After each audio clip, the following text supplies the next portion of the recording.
ask yourself where happiness actually comes from, or why it's so important to us, or why we can't get enough of it, or why it never seems to last?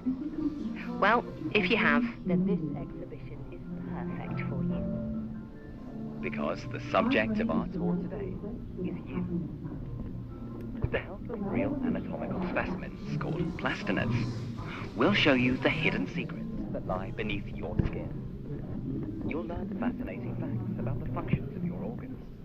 And by the time it's over, we guarantee that you'll be looking at yourself in a whole new light. Importantly, you'll also learn about your health today.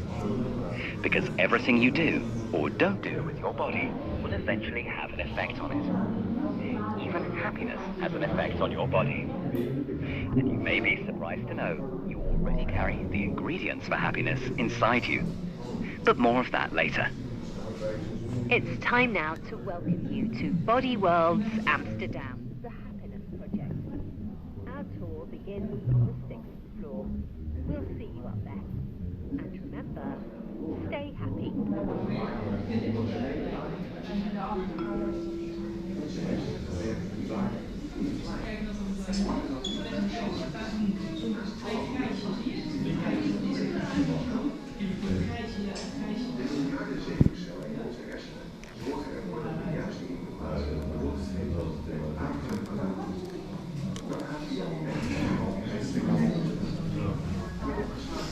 Allows the different parts of your body to work in unison. And it achieves that by employing a complex network of nerve fibers to pass on billions of weak electrical signals. Only the largest nerve fibers are displayed here. But inside you, these branch off into smaller and ever smaller fibers, which eventually reach almost every corner of your body. At that size, the nerve fibers are so thin they can only be seen through a microscope. Your spinal cord and brain make up what we call your central nervous system. We call it the central system because it controls functions of your body in a self-governing way. The rest of your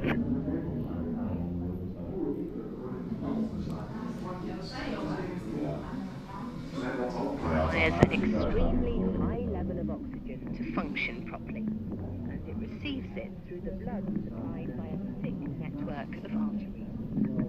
But if there's ever a disruption to that blood supply, your brain reacts very sensitively to it.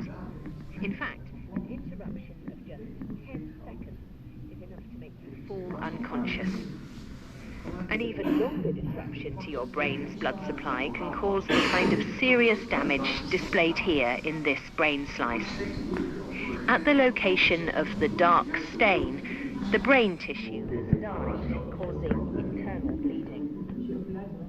Depending upon which brain area is affected, people suffering from this type of damage may suddenly lose the use of an arm or leg, their power of speech or understanding, or many other types of loss. Due to the symptoms appearing at a stroke, from a supposed condition of well-being, such events are known as strokes. If centers of the brain necessary for survival are affected, they can even lead to death. strokes occur when an artery. Met de aantasting van de frontaalbaan verdwijnt onze identiteit. Langzaam verliest de Alzheimer-patiënt zijn vermogen om logische oplossingen te bedenken, situaties in te schatten en plannen te maken. All your emotions lay in your heart. Today, we know better. Because today, we're aware that any heart-brain euphoria you might feel stems from your brain. To put it better, from a very specific area in your brain called your limbic system. The limbic system isn't really a distinct anatomical structure, but rather a complex functional unit made up from several different regions of the brain. One of them is an area of the inner cerebral cortex, at the lower end of the frontal lobe, called the nucleus accumbens. Other happening centers are located in the midbrain. All of these participating brain structures produce a substance called dopamine, a chemical messenger that makes us feel happy and content. Above all, it's produced when things go better for us than expected, and together with other chemical messengers, it's a kind of reward system for us that makes it easier for us to make future decisions.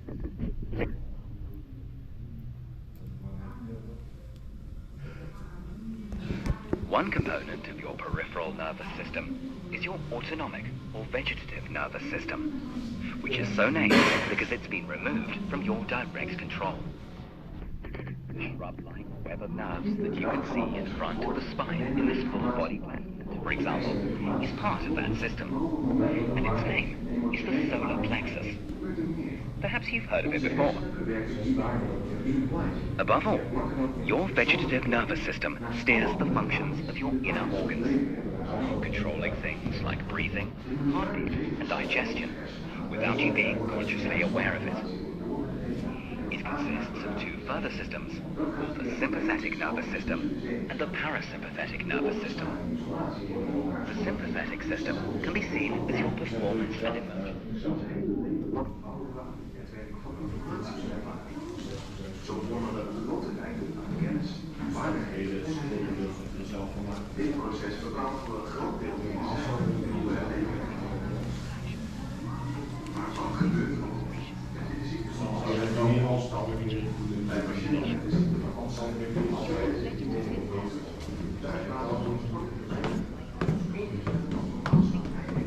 Food has a direct impact on your body.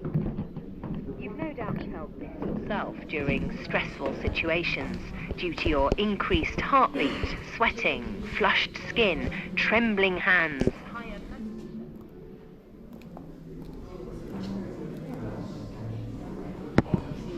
In this showcase, you can see how your bones are constructed using the example of a frontally cut open thigh bone. It has a compact, hard exterior, while its interior is filled with a latticework of fine bone units. This enables the bone to create tension lines in order to reinforce it whenever it's put under increased strain. The bone's latticework construction not only makes it very light, but also very stable. The skeletal frame of an adult weighs less than 10 kilograms, whereas one made with steel would weigh much more and still not be as sturdy.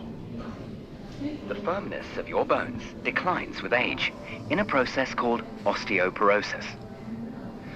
During osteoporosis, the latticeworks in the interior of your bones become less dense, and their firm exteriors become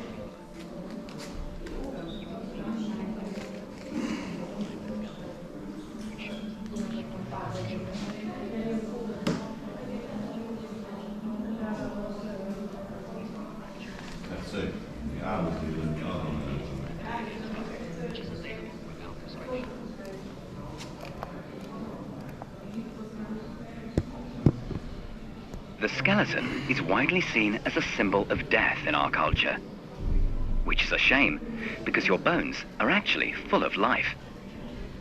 Their cells are continuously renewing themselves at such a rate that in just 7 years, your entire skeleton will have been completely replaced. Above all, your bones give you support. Without them, your body would immediately crumple into a heap. But at the same time, by working together with your muscles and joints, your bones are indispensable for your movements.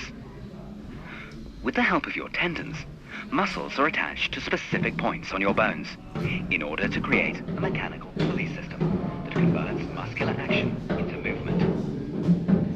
And that's not all, because your bones can perform completely different functions too, as well as protecting your inner organs.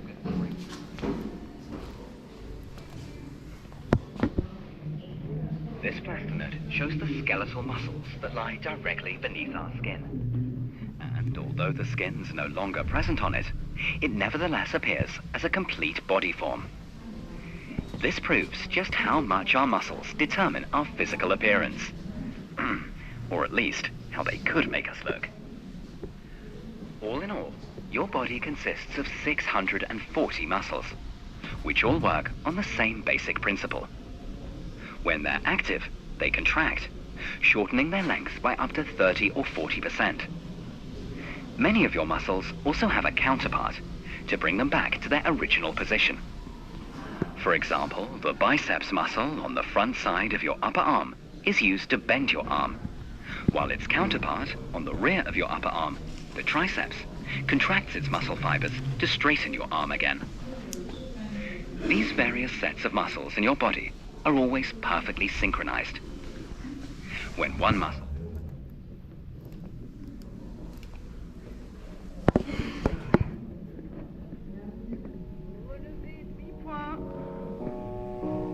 Dégagez à la seconde.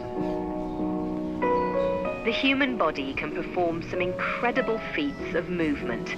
Retirez. And above all, we have our joints to thank for it. In just one of our hands, we have 36 joints. In our whole body, there are more than 100.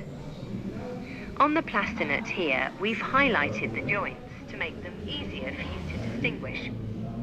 The maneuverability of a body part is fundamentally predetermined by the construction of its joint, and the higher its maneuverability, the larger the risk that the opposing surfaces of its joint will lose contact with each other.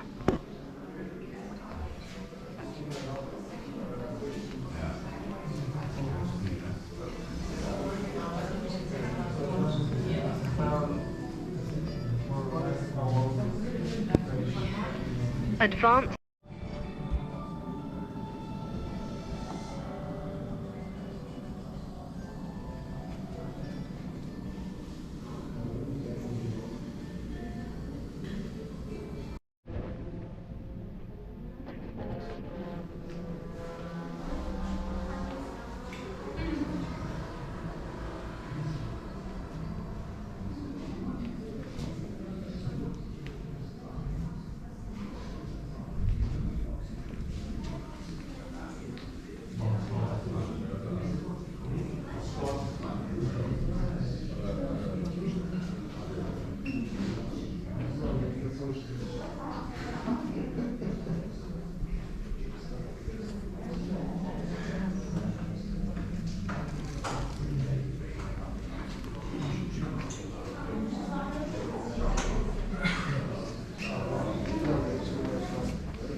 Plastinated longitudinal body size stems from a subject who was very overweight.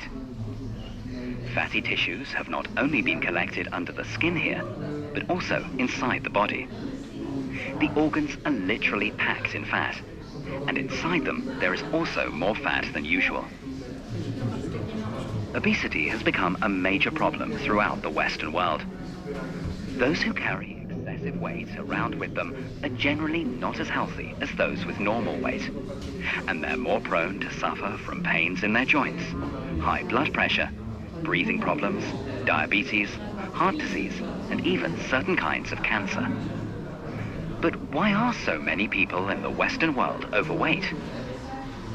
The first thing to remember is that a certain amount of body fat is necessary for us. It serves as insulation, as a cushion for certain body areas, and above all as somewhere to store energy for times of need. In that way, our body hasn't really changed much over the last 40,000 years. But our way of life has. For the first time in human history, energy-rich food is now available to us all the time. And the food industry is certainly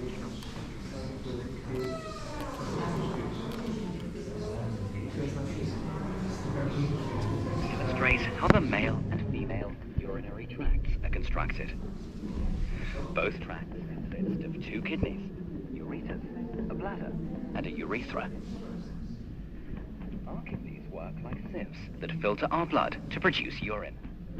And through our urine, any soluble waste products created by the metabolic processes in our cells can be disposed of. Our kidneys also regulate the water and mineral levels in our body. And in order for For them to do this, all of our blood needs to pass through our kidneys at a rate of 15 times an hour.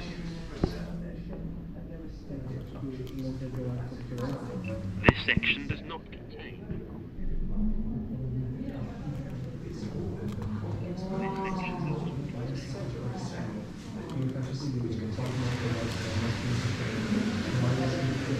Spine looks straight. The naturally curved tube is only visible from the side. But why is our spine curved? It may sound paradoxical, but a curved spine allows us to stand and walk upright comfortably. The spine actually has a double S shape, helping to absorb those inevitable shocks to the body from walking upright. This also protects the brain from being shaken too much, for example, when we run. Apart from the very top and bottom of the spine where the vertebrae have fused, the individual vertebrae each have a disc of cartilage between them. These discs consist of a soft inner core and a relatively hard, elastic outer ring.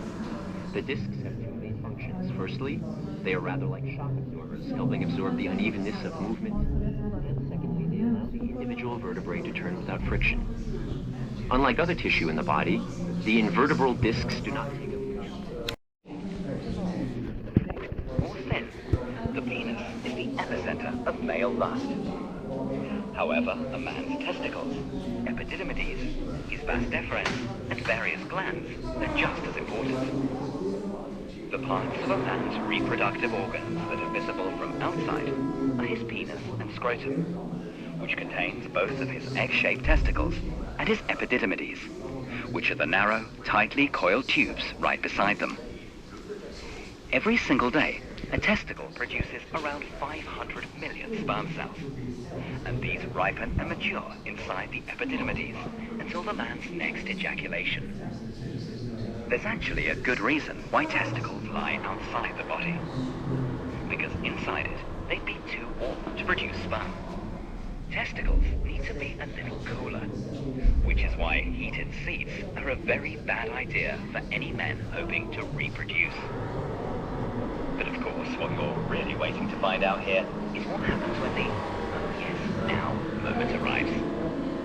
Well, during a male orgasm, sperm cells are expelled from the man's epididymides into his carrying away vessel, or vas deferens, and from there into his urethra. Once in his urethra, his prostate and seminal glands add a secretion to his sperm cells, which feeds them and makes them more mobile. This mixture creates what we call semen, which is then ejaculated out of the body by rhythmical contractions in the muscles of his urethra. The man's sperm cells remain capable of fertilization for 2 days after that, which all makes it sound much less spectacular than it feels. A little further along in this showcase, you can see the male prostate and seminal glands once again, this time displayed separately. A man's prostate gland is located directly under his bladder.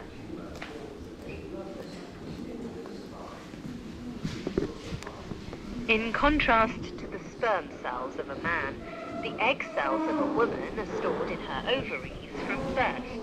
Then, once she reaches puberty, every 28 days or so, one of her egg cells matures inside one of her ovaries and is transported to its accompanying fallopian tube during a process known as ovulation. The fallopian tube then conveys her egg cell onto her uterus, and if it happens to rendezvous with a sperm cell on the way there, fertilization takes place. As you can see in this plastinate, a woman's uterus lies just over and to the rear of her bladder. It's a hollow organ, possessing a thick wall of muscle fibers. If one of the woman's egg cells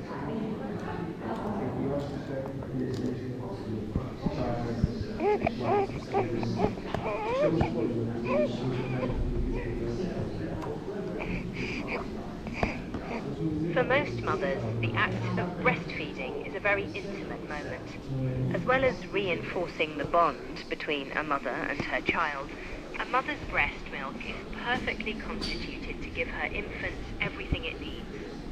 Breast milk provides the baby with the optimal mixture of proteins, fats, and carbohydrates, and also helps to defend it from illness.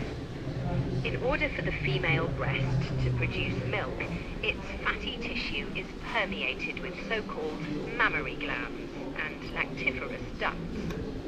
These milk ducts are so fine that they're invisible to the naked eye, though their number increases enormously during pregnancy. This fine network flows into a series of increasingly larger collective ducts, which finally end at the nipple. In the plastinated longitudinal sections on display here, you can easily spot the difference between a healthy breast and a breast that's been ravaged by cancer.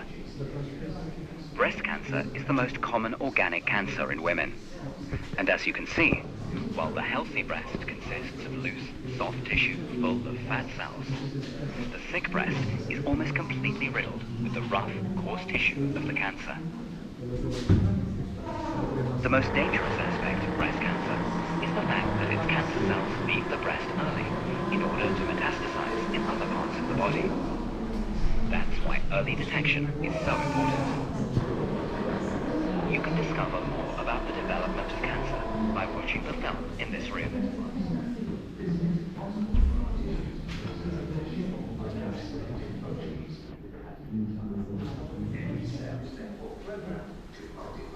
From standpoint, desire and love are merely there to promote reproduction. And of course, in order to reproduce, a man must first ejaculate his semen close to a woman's cervix. Sounds like the most normal thing in the world, doesn't it? And yet, the sexual act is still in many ways a taboo. Feelings of guilt and shame are so deeply embedded in us that a scientific approach to its anatomy still meets with disapproval and misunderstanding. That's one of the reasons why, for so long, people knew so little about the actual anatomy of sex. In the Middle Ages, people actually thought that sperm were created inside a man's brain, which was the seat of his spirit and intellect. The theory even said that they were transported down to his penis through his spinal cord. But today we know better. Not least because certain couples agreed to make love for us inside the tube of an MRI scanner. Thanks to them, we now know, for instance, that depending upon the position, a man's penis bends when it ejaculates, in order to get as close as possible to the entrance of the woman's uterus. We also discovered that women hold up to 70% more sperm inside them when they experience an orgasm, something which increases the chances of fertilization. Our biological equipment is therefore decisively directed towards reproduction. But beyond that, there are many indications that our emotions, like love, jealousy, and shame, are also very cunning tactics of nature to get us to reproduce. Studies have proven, for instance, that men take more care of their female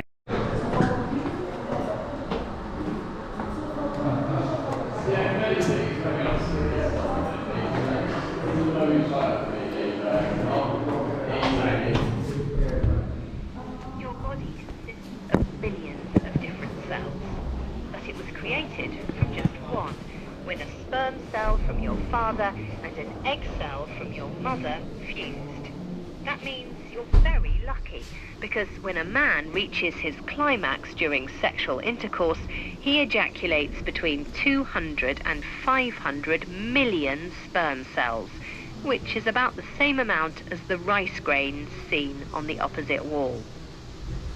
Of those, only about 200 sperm cells actually make it to the fertilization hotspot in the woman's fallopian tube.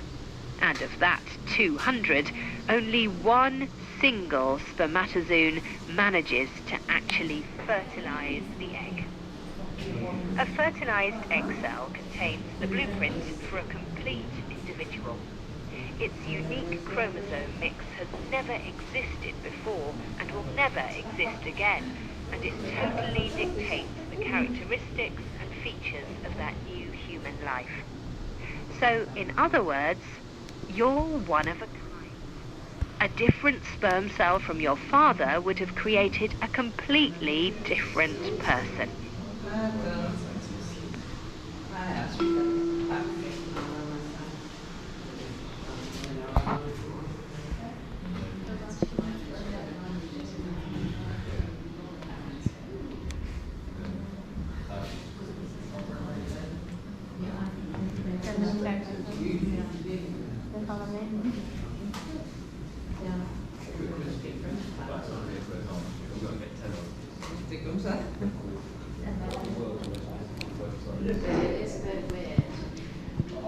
In these tubes, you can see the early stages in the development of a human being up to the 8th week of pregnancy. At that stage, the new human is described as an embryo. Already after 4 weeks, the embryo possesses a heart, the early form of eyes, and 4 buds from which its limbs will grow. After 8 weeks, all of the important organs are present as basic units, and it already looks like a tiny child.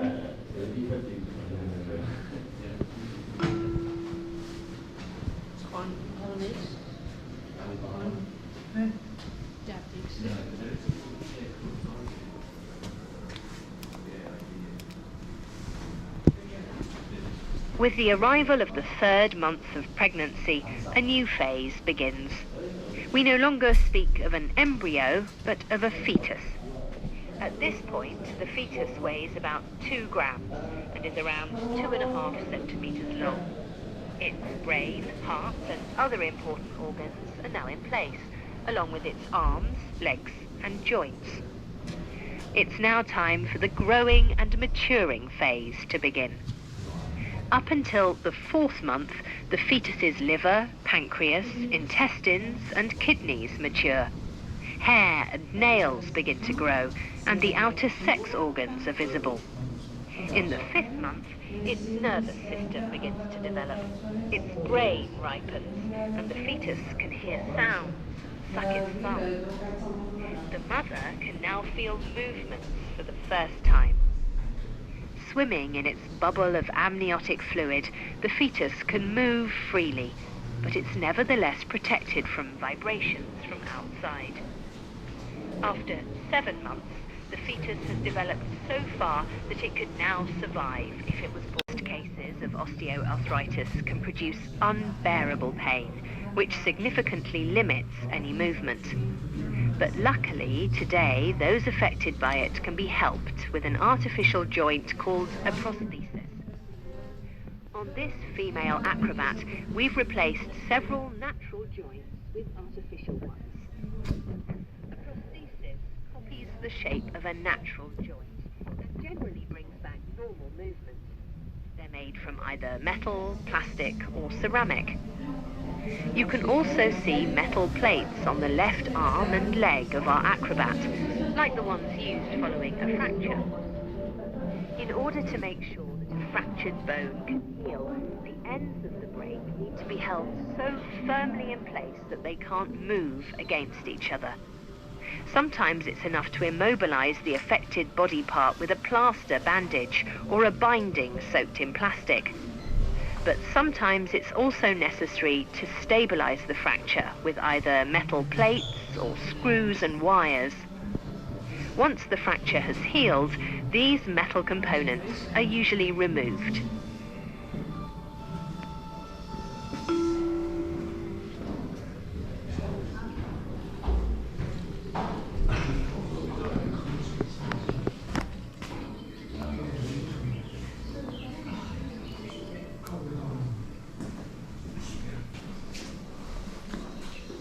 Pistons will overheat and seize up. And it's more or less the same with your joints. The fluid in them serves a similar function to motor oil by ensuring that the surfaces of your joints rub against each other as little as possible. However, as you get older, the amount of lubrication in your joints becomes less. This means that their surfaces can sometimes come into contact, leading to their cartilage getting worn down and your joints becoming inflamed. Wear and tear is what we call osteoarthritis. But it's not just age that can damage your joints or wear down your cartilage. Overexertion from hard physical labor, excessive weight, or injuries from sports can have the same effect. The most commonly affected joints are our hip and knee joints, due to the fact that they support our whole weight. In this showcase,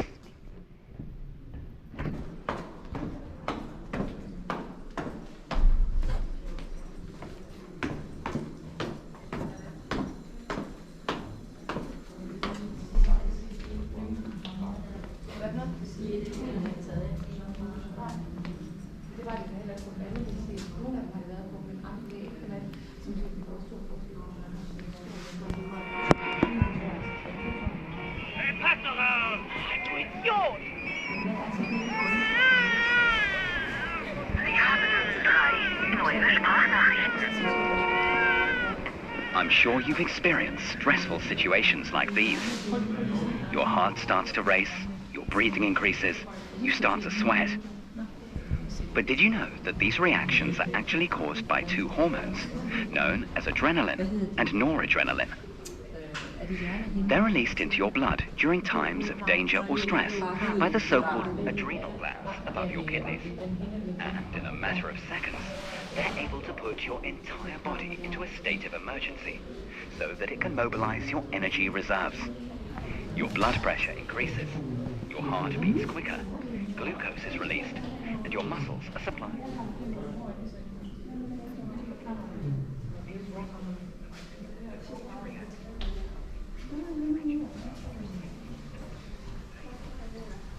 You're intended to help you survive.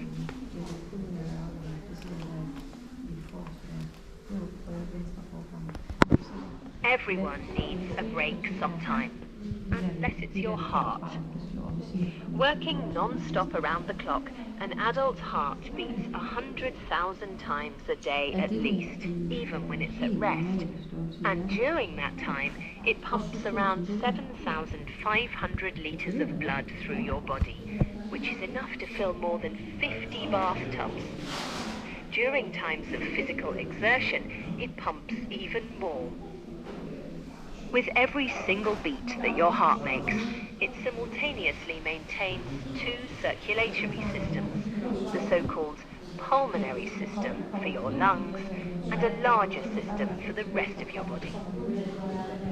If you look at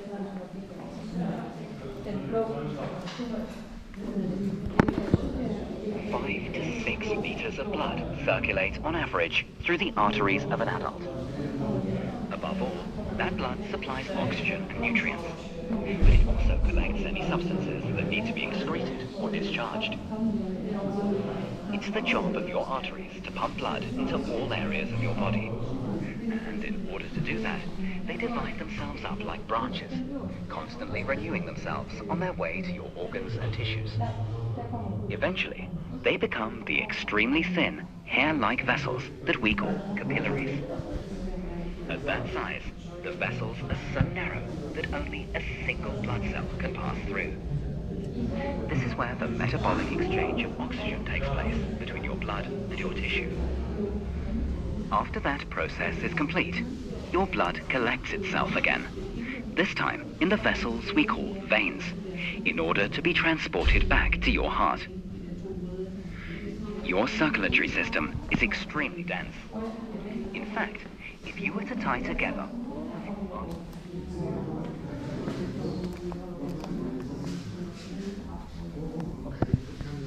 such an active muscle as your heart needs a particularly high amount of oxygen to function. And in order to get it, with every heartbeat, it siphons off 5 to 10% of your blood for its own vessels, called the coronary arteries. But because of that, your heart reacts very sensitively if its blood supply is ever disturbed, such as when calcium deposits narrow one of its arteries. These calcium deposits are known as plaques, and they normally build up unnoticed over many years. But once they've narrowed a coronary artery to about 70%, your heart suffers oxygen deficiency whenever it exerts itself, which causes pain. This condition is known as coronary heart disease, or angina pectoris. It can also happen that a piece of plaque suddenly breaks away from your artery wall and becomes surrounded by a blood clot which blocks the vessel completely.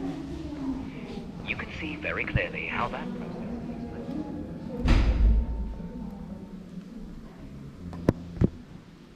You've probably only ever been aware of your spleen when you run, due to the stitch that you can sometimes feel in your side. But the truth is, as your blood's filtration plant, your spleen is actually an incredibly important component for your whole immune system. If you think back to the marrow in your bones, you'll remember that it creates your blood cells. That is, the red blood cells that transport your oxygen, the white blood cells that you need to fight off infection, and the so-called thrombocytes, which play a key role in healing wounds.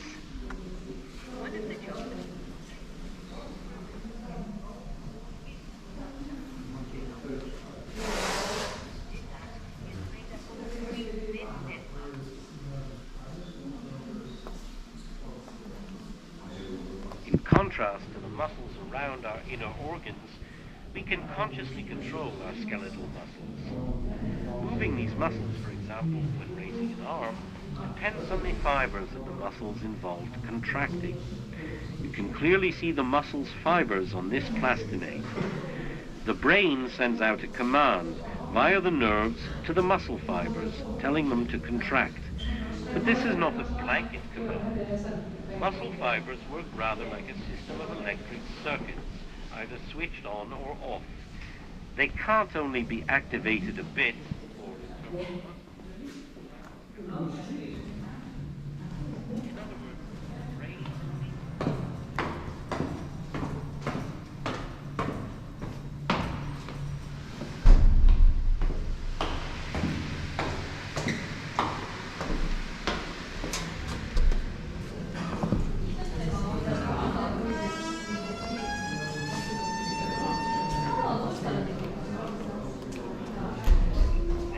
Does not contain commentary. Laughed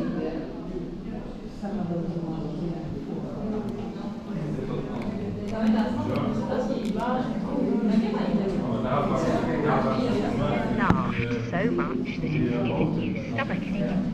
Well, that's because your diaphragm and your stomach muscles work incredibly hard when you laugh. Your diaphragm is a sheet of muscle attached to your ribs, which spreads itself out like a dome between your abdomen and your chest area. You can get your best view of it here by looking at the plastinate from above.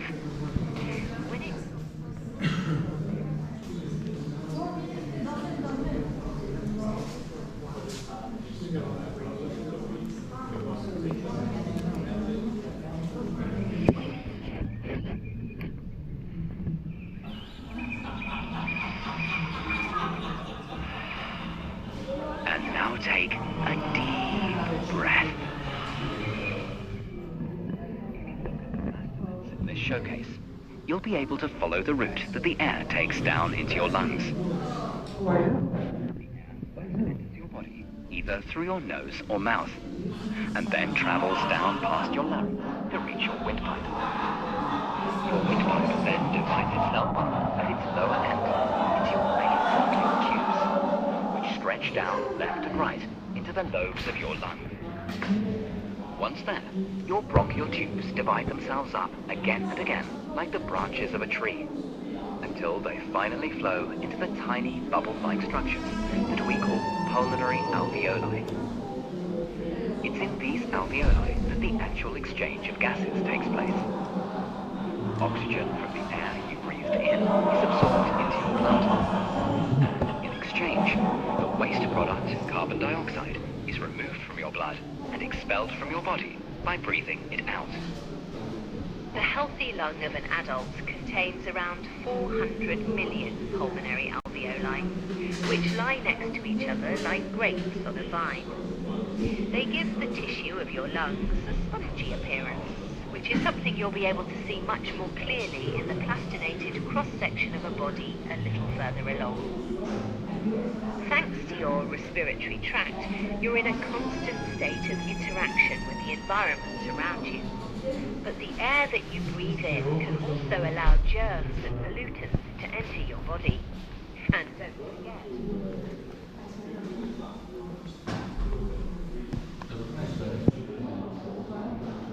the main active ingredient in cigarettes is nicotine, and once that's in your brain, it has the same effect on you as the natural chemical dopamine.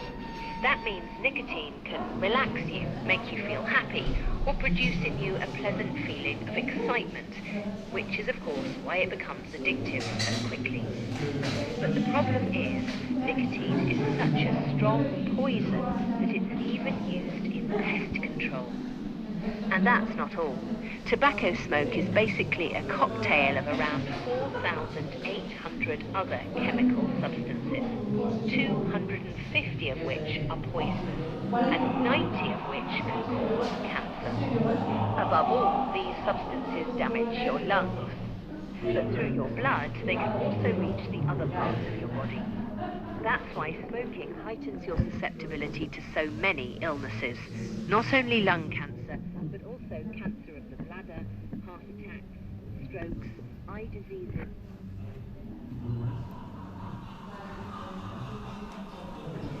It's divided into two parts. The inner organs have been removed and left as a single unit.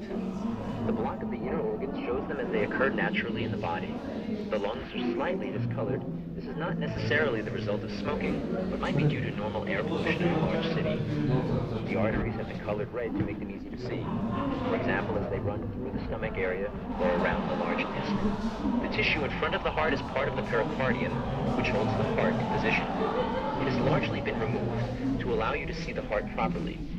At its base, the pericardial joint, the diaphragm, the membrane separating the lungs and heart from the abdominal organs. Directly underneath the diaphragm are the stomach, over here, and the liver. The spleen, which is actually a part of the body's immune system, is on the left, directly behind the stomach. The great omentum, looking rather like a crumpled cloth, covers the intestine.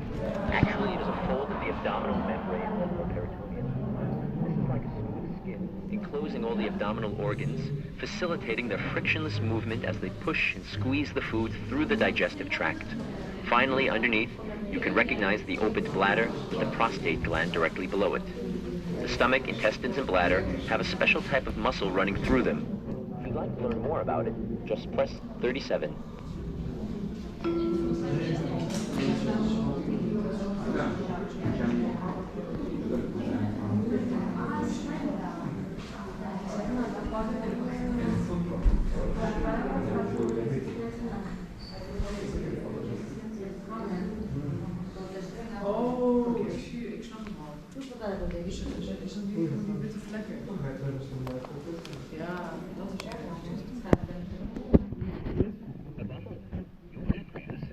Produce digestive enzymes. These enable your body to absorb nutrients from any food that reaches your small intestine. But besides that, your pancreas also performs another function which is essential to your survival, namely the regulation of sugar in your blood. And if your blood has too little of it, you'll be unable to perform. But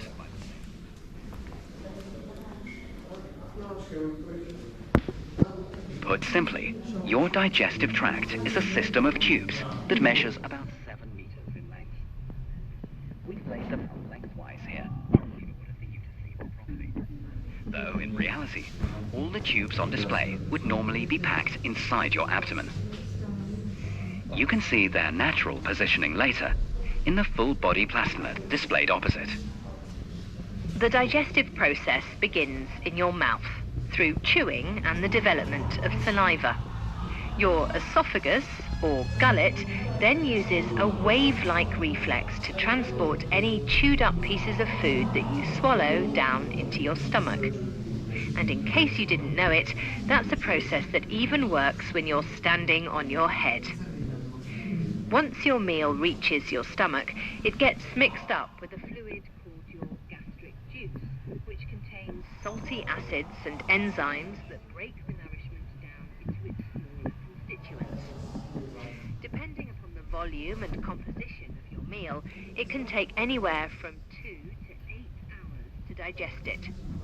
Sugar, for example, is digested very quickly, which is why it makes you feel hungry